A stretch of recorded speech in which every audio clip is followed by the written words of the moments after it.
Hi friends, Mahanadi சீரியலில் வீக்கா ஃபேன்ஸ்க்கான ஒரு எக்ஸ்க்ளூசிவான அப்டேட் வந்து ரிலீஸ் பண்ணிட்டாங்க. என்னன்னு சொல்லிட்டு பார்த்தீங்கன்னா, இந்த ஒரு போஸ்ட்டை தான் வந்துட்டு போஸ்ட் பண்ணியிருக்காங்க. ஸோ இந்த கல்யாணம், கச்சேரி, அடிதடி, சண்டை, சச்சரவு எல்லாத்துக்கு அப்புறம் வந்து பார்த்தீங்கன்னா, விஜய் அண்ட் காவேரி ஒருத்தர் மனசில் இருக்கிறத வெளியில் சொல்லிட்டாங்க அப்படின்னே வந்து சொல்லலாம். இன்னொரு விஷயம் என்னன்னு சொல்லிட்டு பார்த்தீங்கன்னா, காவேரி வந்து கிட்டத்தட்ட ரொம்ப ஒரு டிப்ரெஷனில் தான் இருந்தாங்க. யமுனாக்காகவும் வந்து பார்த்தாகணும், அதே சமயம் நிவினையும் கட்டாயப்படுத்தி ஆகணும். அது தப்புன்னு தெரிஞ்சு தான் காவேரி வந்து பண்ணாங்க அப்படின்றத அவங்களே எபிசோடில் வந்து ஒத்துக்கிட்டாங்க. அதே சமயம் வந்து பார்த்திங்கன்னா, அவங்க மனசில் இருந்த அவ்வளோ ஒரு டிப்ரெஷனையும் எல்லாத்தையுமே உடைக்கிறதுக்கு, எல்லாத்துலேருந்தும் அந்த ஸ்ட்ரெஸ்லேருந்து வெளியே கொண்டு வந்தது கண்டிப்பாக விஜய் தான். காவேரிக்காக மட்டும்தான் இந்த கல்யாணத்தை வந்து அவர் ஆக்சுவலாக நடத்தி வச்சார். யமுனாக்காக அப்படின்ற பட்சத்தில் விட கூட காவேரி ரொம்ப வருத்தப்படுறாங்க.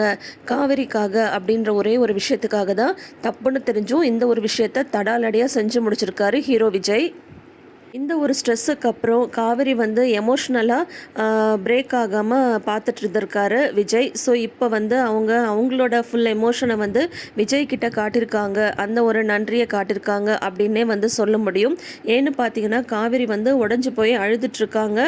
அந்த மாதிரியான ஒரு போஸ்ட்டை தான் வந்து இப்போ வந்து ரிலீஸ் பண்ணியிருக்காங்க. ஸோ இன்றைக்கி ப்ரமோவில் இவங்க 2 பேரும் சேர்ற அந்த ஒரு விஷயத்தை வந்து ரிலீஸ் பண்ணுவாங்க அப்படின்ற மாதிரி தான் வந்து வீக்கா ஃபேன்ஸ் எல்லாம் வெயிட் பண்ணிகிட்ருக்காங்க. ஸோ இப்போ அடுத்தது வந்து பார்த்தீங்கன்னா, டெஃபினட்டாக வந்து வீக்காவோட ஹாப்பி மொமெண்ட்ஸ் அப்படின்ற மாதிரி தான் சீரியல் வந்து கொண்டு போயிட்டுருப்பாங்க. அதே சமயம் வந்து நிவின் வந்து இவங்களுக்கு எதிராக வில்லனாக மாறுறாரா அப்படின்றத நம்ம வெயிட் பண்ணி தான் பார்க்கணும். ஏன்னா லாஸ்ட் எபிசோட்லேயே அவர் வந்து சொல்லியிருப்பார், எனக்கு இப்படி ஒரு வாழ்க்கையவே என்னோட லைஃபையே காலி பண்ணிவிட்டு நீ உன் புருஷனோட சேர்ந்து சிரிச்சிட்ருக்கல்ல அப்படின்ற மாதிரி அவர் வந்து சொல்லியிருக்காரு. அதில் வந்து லைட்டான ஒரு வில்லத்தனத்தை வந்து தான் அவர் வந்து காட்டியிருக்காரு அப்படின்ற மாதிரியே சொல்லலாம். ஏன்னா இப்படி ஒரு கஷ்டத்தில் இவர் இருக்கும்போது அவங்க 2 பேரும் அந்த ஒரு சின்ன ஒரு ரொமான்டிக் மொமெண்ட்டை வந்து அவாய்ட் பண்ணியிருக்கலாம். ஒன்றும் இல்லை, இந்த ஒரு விஷயத்துக்காகவா நீ வந்து இவ்வளோ ஸ்ட்ரெஸ் ஆன, நீ என்னெல்லாம் பேசிட்ட அப்படின்னு சொல்லிட்டு தான் விஜய் வந்து காவேரிட்ட ஷேர் பண்ணிகிட்ருப்பாரு. அது வந்து அவர் கொஞ்சம் ஒரு ஹாப்பியாக வந்து சொல்லியிருப்பார். அதை வந்து நிவின் வந்து பார்த்துடுறாங்க. ஸோ அவருக்கு வந்து பயங்கர கடுப்பாயிடுது. யாராக இருந்தாலுமே கடுப்பு தாங்க ஆகும். ஏன்னா அப்படி ஒரு ப்ரெஷரை வந்து நிவின் மேலே வந்து போட்டுட்டாங்க இல்லையா. காத ஒரு விஷயத்த கிட்டத்தட்ட கத்தி முனையில் மிரட்டி பிளாக்மெயில் பண்ணி அது இதுன்னு பண்ணி ஒரு வழியாக கல்யாணம் வந்து முடிஞ்சிருச்சு. இதுக்கப்புறம் வந்து யமுனாவோட கதி என்னன்றதை நம்ம வெயிட் பண்ணி தான் பார்க்கணும்.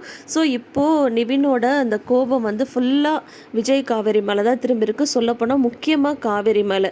ஏன்னா விஜய் வந்து இடையில் வந்தவர். ஆனால் காவேரி வந்து நிவினோட மனசை புரிஞ்சுட்டு லவ் பண்ணவங்க. அவங்களும் இந்த மாதிரி சேர்ந்து பண்ணிட்டாங்களே தங்கச்சிக்காக அப்படின்ற கோவம் தான் வந்து நிவினுக்கு ஃபுல் அண்ட் ஃபுல் இருக்குது.